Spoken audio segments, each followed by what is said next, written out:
Check 1 2. Mic check 1 2. Check 1 2. Check 1 2.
Hey, can you hear me well?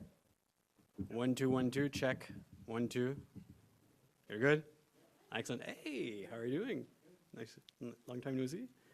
Your hair is now quite long. What happened to you, Bill? You need a haircut. Hello, bonjour.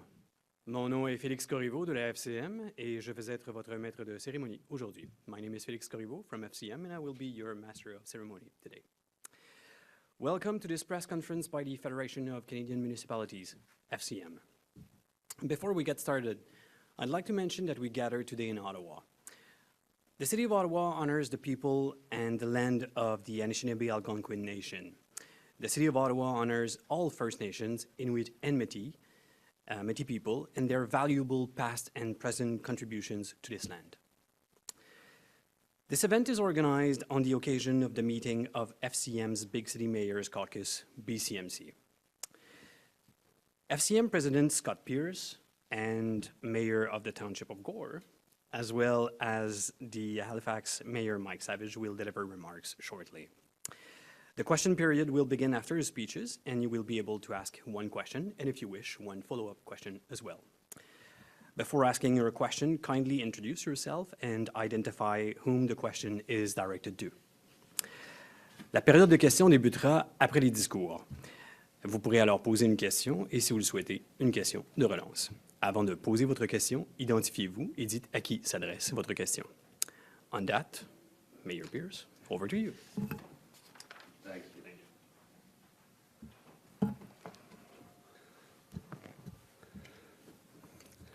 Good morning, everyone. Bonjour à tous et toutes. As President of the Federation of Canadian Municipalities, it's my pleasure to welcome you this morning to Ottawa for today's meeting of our Big City Mayors Caucus. We're all aware this is a particularly important meeting for the BCMC Caucus. There's key developments on priorities that FCM has been focusing on, including the infrastructure gap, housing crisis, homelessness, climate adaptation, and public safety. Today's meeting comes at a crucial point in time. We have a unique opportunity to make Canada's growth a success. Canada's municipalities, urban and rural, occupy such an important role in our country, and they're growing at record rates. Over 1.25 million new residents joined us in the last year. We need to be ready to turn that growth into the best possible future for all Canadians. We've been seeing more and more examples of municipalities succeeding in increasing housing capacity in recent months.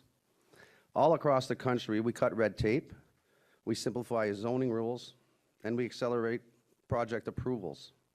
However, as we approach Budget 2024, Canadian municipalities need to see a real plan to invest in the backbone of our communities. As the governments of proximity, we are the closest to the needs of Canadians and in the best position to identify and respond to local needs. We know that housing is so much more than four walls and a roof. Canadians rightfully expect to be able to access the kind of infrastructure and services that support the quality of life. We're talking water, wastewater, roads, public transport, parks, amenities, first responders, and countless other public services. Ces derniers mois, la FCM a réclamé plusieurs fois la modernisation du cadre de croissance des municipalités. C'est essentiel pour que nos municipalités accèdent à des sources de financement diversifiées, adéquates et prévisibles et faire face à la croissance historique de notre pays connaît en ce moment.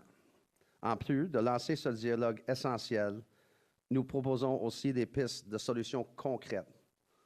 Nous sommes impatients de participer en tant qu'ordre gouvernement à part entière aux discussions avec nos homologues fédéraux, provinciaux et territoriaux pour trouver une moyenne de concrétiser la mise en place de ce cadre de croissance. We're sparking discussion and advancing the ways this can be done. We're looking forward to taking part as a full order of government in talks with our federal and provincial counterparts to find a way to make this work. Infrastructure is a fancy word to talk about the kind of community we want to live in today and tomorrow. Giving municipalities the means to build, maintain, and repair 60% of the country's infrastructure that belongs to municipalities through a new municipal growth framework means investing in the quality of life of Canadians today and for generations to come. That's what FCM is asking for, and that's what our municipalities, large and small, from coast to coast to coast, are asking for. The 2024 federal budget is an historic opportunity to ensure the success of our country's unprecedented population growth. Let's seize it. With that, I'd like to turn the floor over to my colleague, Halifax Mayor and Chair of the Big City Mayor Caucus, Mr. Mike Savage. Thank you. Thank you. Thank you very much, President Pearce. Bonjour à tous. Hello, everybody. My name is Mike Savage, and I'm the mayor of the Halifax Regional Municipality, the area known as Jubuktuk by the Mi'kmaq people for many thousands of years. I also do serve as chair of the Federation of Canadian Municipalities Big City Mayors Caucus. It's a pleasure to join my fellow mayors and members of the caucus from across the country and advance priorities ahead of the 2024 federal budget. We've been meeting in Ottawa to promote local solutions to national issues: the housing crisis, rising homelessness, adaptation to climate change, and above all, to sound the alarm on the glaring lack of comprehensive infrastructure planning to support the massive number of new houses that need to be built in this country. My colleague Mayor Pearce just spoke about the widening infrastructure gap that so many of our communities are facing. Canada's cities and communities are ringing the alarm bell regarding how urgent this issue is. In recent months, we've seen encouraging progress in housing in our communities. This has been facilitated in many cities, including my own, the regional municipality of Halifax, through things like the Federal Housing Accelerator Fund. This is a clear example of working across the orders of government to drive meaningful results, which is exactly what Canadians expect of us. How disappointing then it would be if our gains in housing units are undermined by communities being starved of infrastructure funding and left unable to support the basics of a good quality of life. Canadians need, and we believe deserve, more. As Mayor Pearce has outlined, The missing piece of the puzzle to solve the housing crisis is the essential need, sometimes invisible, of municipal infrastructure. New housing depends on it, and it's essential to building more homes. FCM's recently estimated that it costs, on average across the country, $107,000 in municipal infrastructure investment per delivered housing unit. With 5.8 million new homes needed to restore housing affordability, the scale of that challenge is clear. FCM has long said that the housing crisis is not something any single order of government can solve. And the same is true for tackling the infrastructure funding gap before it gets bigger. In the current constrained fiscal framework, and with their increased responsibilities, municipalities and cities do not have the capacity to take on that challenge alone. Even in existing neighborhoods, significant investment is required to rehabilitate or expand basic infrastructure, water, wastewater, transit, to meet the increased demand. And that is why we're here calling for a new municipal growth framework. With the federal government's promised infrastructure program seemingly stalled, it's time to look for long-term solutions and close this gap, which is very worrying. FCM is looking to budget 2024 for ambitious investment in community infrastructure, notably water and wastewater, adaptation to climate change, and the issue of homelessness. We're also looking critically for a commitment from the federal government to convene provincial and municipal governments to discuss a new municipal growth framework. We believe it's time to start to equip communities with adequate, predictable, diverse, and equitable sources of revenue that can support the quality of life that Canadians rightfully expect and deserve. We've had good discussions with federal officials in recent weeks on their willingness to consider a more long-term approach. We in the Big City Mayors Caucus and at FCM are looking forward to sitting down with other orders of government as well and doing just that, charting a path forward. I've been clear on this before. National growth is profoundly good and necessary for our country. But if we don't see all orders of government step up and work together to make the right investments on the ground in our communities, Canada will struggle to meet its housing goals. We have a great opportunity with this budget to lay the foundations for the kind of solution that can benefit every community across the country. Thank you for your attention, and we'll now turn it over to questions from media.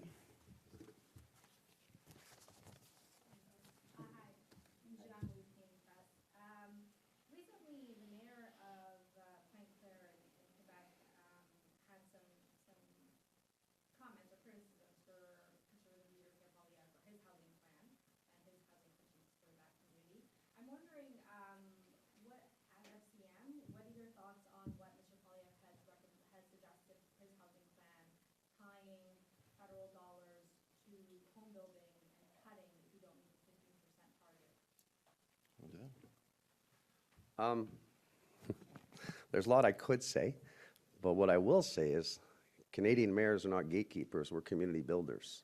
And I don't build houses, developers build houses. So with the interest rates at what they are, it's more difficult to have builders build. With full respect to Mr. Poilievre, the problem that municipalities are facing is, as Mike said, if it's $107,000 per infrastructure per housing unit, the average homeowner pays $5,000 to $7,000 in taxes. So the municipality per housing unit, it's costing $100,000 to the municipality for every new housing unit. So without infrastructure funding to help municipalities with this growth, we're losing revenues more and more, and we can't put that burden onto our residents and our taxpayers.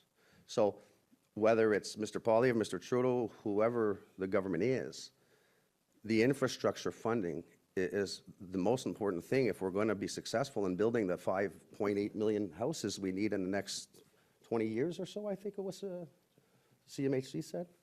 So it's the infrastructure funding. And, you know, if you tie funding to housing, what are the small rural municipalities going to do?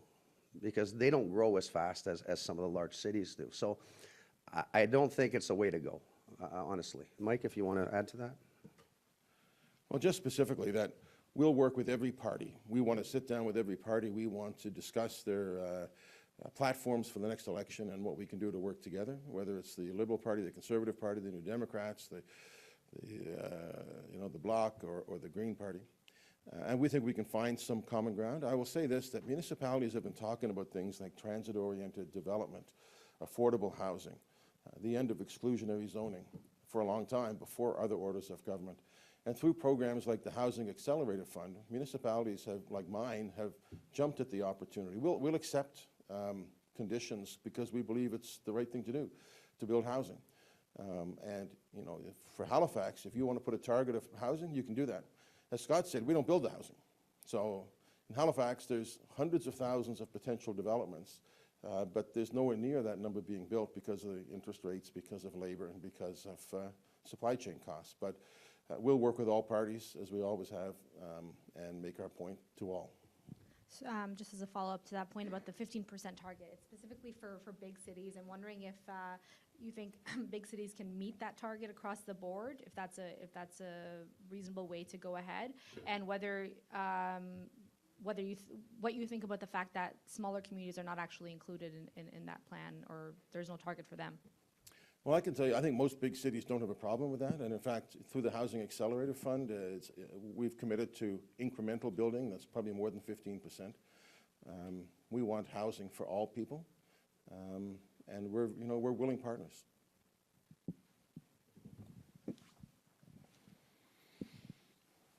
Good afternoon, Bill Curry from the Globe and Mail. Just to take a step back, in May, the Prime Minister was at the FCM conference and he said that he would be delivering a long-term infrastructure plan by the fall. The fall came and went, that didn't happen. Now you're looking ahead to the budget. Usually you and your team, I mean, we're almost into March, you should probably have getting some signals as to what's going to be in the budget. Are you getting signals that you should not expect that long-term deal in the budget? As I indicated in my remarks, we're concerned about the stalled infrastructure plan. We want to know what that is. As I also said, we have had a number of conversations. I've been involved in discussions with Minister LeBlanc, Minister Fraser, and many others. And so it's something we've been working on for some time. The conversations have been positive, but we need to see action.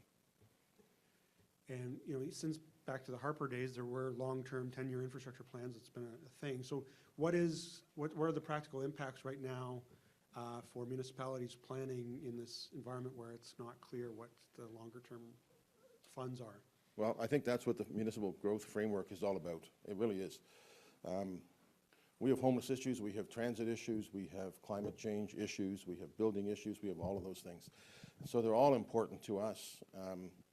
And at the same time, we're also having conversations with the feds about what the next Canada Community Building Fund is going to look like. And we can have a discussion about what's required from the federal point of view. But yeah, it's a problem for us. What does it mean for municipalities if we don't get this? It goes on the property tax bill. Municipalities across the country are having really difficult property tax discussions, including in my own city of Halifax, where we're trying to get the property tax increase down. But we have to pay for infrastructure. People buy a house, they expect water to come out of the tap. They want transit. They want a place for their kids to play. That has to be borne by somebody. And provincial and federal governments have seen a lot of the benefits of growth in terms of sales tax and income tax and things like that. Municipalities may never see the benefit of growth because the cost may be greater than the increased tax revenue that we get over the next 10 years. That's our issue. We think there's some money in the system. We want to have a conversation about how it might be allocated more fairly so that municipalities get their share. Anything else? Bill, you brought up something, or Mike brought it up, and I find it's really important. The Canadian Communities Building Fund, which it invests $2.4 billion in municipalities across the country. And that fund is probably one of the most important funds that exists, and we've been asking for that to be doubled. And I'll give you an example, Bill, of where it's important is a lot of the small communities across the country, they don't have architects or engineers that work in the municipality. So when a municipality like mine, a small one, I need a new town hall because the population's boom and I need a new community center. I have to go to external sources. So I have to contract out engineers and architects, and it could cost $300,000 to $400,000 to build that project. But if I don't get a grant from the government, then we can't move forward on the project, and that money's lost. So the small municipalities are fearful of building the things they need to build without getting that funding. The Canadian Community Building Fund is a direct investment into municipalities where we know what's coming, we know how much it is, and we know our needs. So that one and Mike, even big cities, small towns, that's the best program that exists today. And the other thing that I'd like to say is that the municipal growth framework that we've been calling for, we have the same framework since 1867. It needs to change because municipalities can't finish with deficits. Legally, we can't finish with deficits. The other orders of government finish with deficits. We can't. It's not that we want to. But without funding helping us to cover these infrastructure gaps, how can we make that a success when it comes to building 5 million homes in the next 15 years or so? Without the infrastructure money, like Mike said, it's great to build houses. It's always better when the toilet actually flushes. And that's where we're very concerned. I'm Mark Ramsey with the Toronto Star. One of the things that you mentioned needing help from the federal government with is climate adaptation. Could you be a little bit more specific about what exactly you're looking for and how you've kind of, the lack of federal funding has kind of been harmful to you there? It's different everywhere, you know, but in my region, for example, we have a flood zone that was a 1 in 100-year flood zone. It flooded twice in 3 years. So obviously we need to invest into protecting the roads that go by there and doing what we can do to make sure that there's somewhere for the water to go rather than into people's basements, because that ends up costing everyone, the insurance companies, the governments, the local governments. So it's different in every municipality depending on size and region, but every municipality, and I always say this, we're the government of proximity. We know the needs on the ground. I don't want to be mean, but it's not a bureaucrat in Parliament Hill that can tell me what I need in my community, because he'd probably have a hard time finding it on the map. It's the Township of Gore, and probably never heard of my town. But I know locally what we need. My staff knows what we need. So that's why a lot of times the best way to go is that direct funding to municipalities. And I'd be more than happy to invite the MPs to come down and show them what we've done with the money. But without that infrastructure money and the Canadian Community Building Fund, that's going to be very tough on municipalities. And you know, we want this growth in our country to be successful and offer the quality of life that Canadians deserve, new and existing Canadians. I'd like to take a crack at that, too. I want to speak to that as the mayor of a city that had its worst fires in its history last year and the worst floods in its history last year. That's had what used to be hurricanes in 1971 and 2003 are now coming every year or two, tropical storms. The climate's changed, and so the Disaster Mitigation and Adaptation Fund, which came out about a year ago, is hugely important.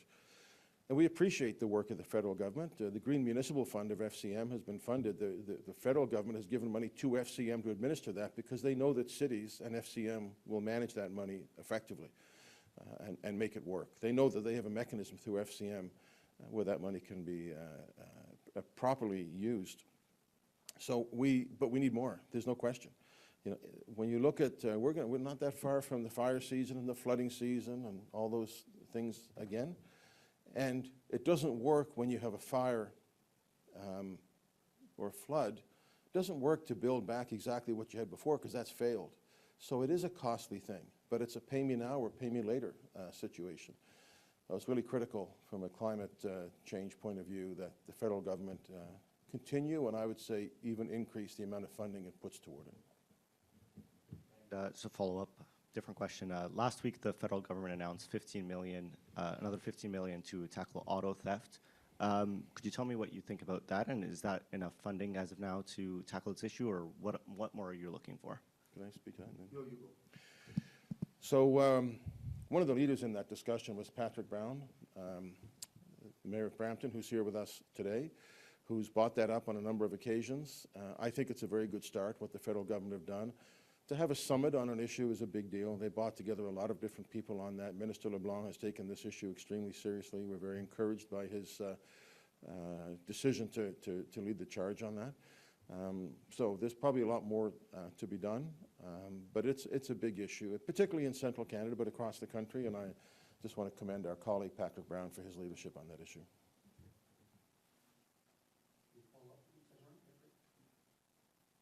I want to make sure I'm understanding your points here. You seem to be suggesting that because housing right now is such a hot political topic, the boring stuff like pipes and sewers are getting overlooked. Is that what you're trying to say there? Yeah, very much so. People know the cost of a house, but when you think about the average cost across the country now, this is an average cost of the municipal infrastructure required per unit of housing is $107,000. I'm not that old, but my first house didn't cost that much. And now we're talking about that unit's share of the municipal infrastructure. It's a lot of money that is required, and the costs are only going up. And what we're saying is that the provincial and federal governments are seeing the benefit of growth. Municipalities are not. So growth may end up being a net revenue generator, maybe, for provinces and federal government, and a net cost to municipalities. We have to share that cost. If we all want to increase, you can't just say we'll pay for housing, but there's not going to be any water or transit or parks or green space or anything like that. So yeah, we're saying that this is a cost that should be borne equally among the three orders of government. I could just re-ask my first question on the budget. What exactly are you hearing? It sounds like you're hearing things that are causing you concern. Can you just address that? Well, look, Scott is the president of FCM. He can talk to that. I know I have some things that cause me concern and some things that cause me optimism. We're very hopeful that in this budget there will be a real serious attempt to tackle homelessness. Minister Fraser's department, we're hopeful that that's the case, but you never know until the budget is given. And we all know that the government is trying to kind of put the brakes on new spending while they've got major spending commitments out there. So we recognize that we're asking for some level of commitment.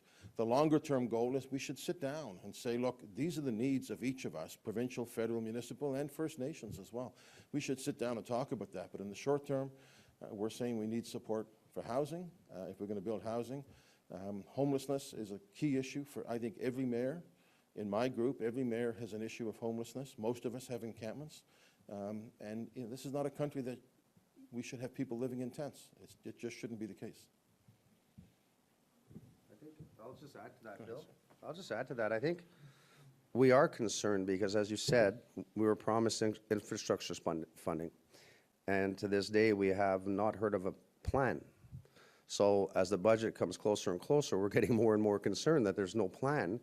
And as I said earlier, if it's $107,000 per unit, and that unit generates to the municipality $5,000, $6,000, $7,000 of taxes a year, then every unit is costing the municipality $100,000. It's untenable. You can't continue like that. And the existing taxpayers, and I don't think, Mike, you wake up in the morning and the first thing you say is, boy, I can't wait to raise taxes today. None of us want that. But if you want the housing, you have to have the infrastructure. And it's concerning to all of us that we have yet to hear of a plan, and the budget's coming closer every day. Yeah. A lot of these issues on housing, you see that the provinces and the federal government go back and forth about who should be paying for what and who's doing more.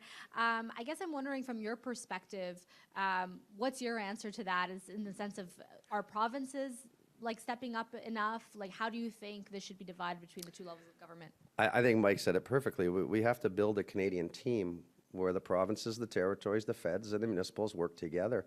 Because at this point, it's almost like mom and dad are fighting and the kids are in the basement starving. That's basically what it is. As they have their jurisdictional battles between the provinces and Ottawa, the municipalities are crying for help, saying we need help here because we can't continue the way we are without infrastructure money. Mike? Sorry, perhaps if I could, just very quickly on that. The federal government, I think every provincial government, and municipal governments want growth in this country. We see growth as a positive thing. But we have to recognize that with growth comes cost, and that cost has to be more effectively shared. In Nova Scotia, we've had some issues with the relationship with the provincial government, but we're working very closely with them right now to house people who are living in encampments, and we appreciate that relationship. It is amazing what can get done when you work together. It's even more amazing if you don't care who gets the credit and just work on the problems together. And that's really what we're asking, is let's figure this out together.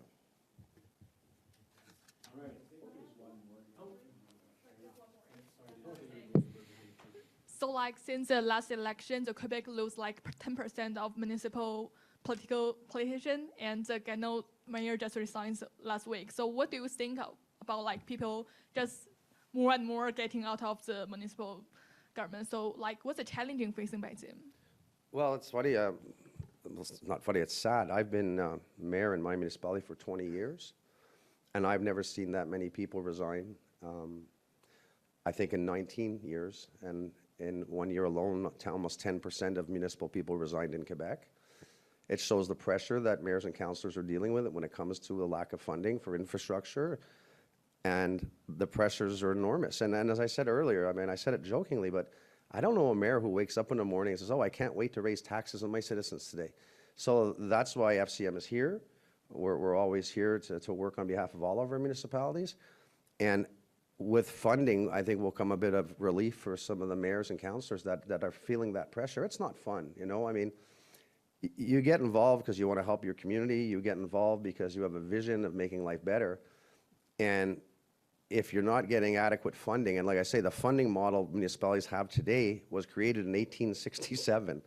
I think we can all agree things have changed since then. So without a new municipal growth framework, it's more and more pressure onto mayors and councillors. And it's not a, you know, you lose sleep at night. I mean, I may be president of FCM, but I'm a small town mayor. I'm just a guy who got involved 20 years ago because my town didn't even have a park. You lose sleep at night when you know that you need things and there's no money for your municipality. And that's why the concern for the infrastructure is it's problematic for us. You know, you lose sleep at night knowing that you need a community center. I have a St. Patrick's Day party that I throw as mayor, and my community center now is so small I have to refuse some of my citizens' entry. That's not a good feeling to refuse, you know, your friends and neighbors that, sorry, and we don't have the money to build a bigger one. So it may be 5-6 years before we can build one where all of our citizens who want to come to certain community events can get there. And that's where the Canadian Community Building Fund for municipalities is wonderful, because we have that direct funding and we know what we need. We need to enlarge a community center. We need to do this. That money comes in. We get it done. And I think municipalities through the GMF have shown when they invest into municipalities, municipalities get the job done. Thank you. Thanks. That concludes our press conference. Thank you, Mr. Pearce. Thank you, Mr. Bacon.